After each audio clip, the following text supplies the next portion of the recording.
Şeytan ya məğrur eləyir, ya məyus eləyir. Onu gələk gözündən qabağa verməsin. Qoy bir dənə də bunu danışım, üzümüz də gülsün də. Deməli 5-6 nəfər iqtida eləmək istəyib, bir nəfər veriblər qabağa. O da deyim sən ruhanidir, ilahiyyatçıdır, yox, elə adi bir insan. Veriblər onun qabağa ki, o pişnamaz deyən. Pişnamaz yəni öndə dayanıb. 4-5 nəfər də bunu iqtida eləyir. Bunlar namaz qılırlar, bir nəfər də qıraqdan bunlara baxır.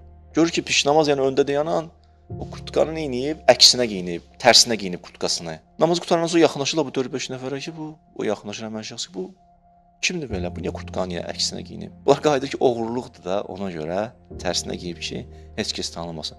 Bildirməyə qurban olaramsa, bu oğrudursa, bu qabağa niyə vermirsən? Deyir, valla bunu arxaya da verə bilmirik. Arxaya verir, cibimizə girir. Qoy gözümüzün qabağında olsun bu adam. O şeytan var, o şeytanı gələk gözünün qabağında saxlayasan. O bir damcı o yan bu yana necə adam məhv eləyəcək. Həmişə gözünün qabağında olmalıdır. O yan bu yana buraxma onu.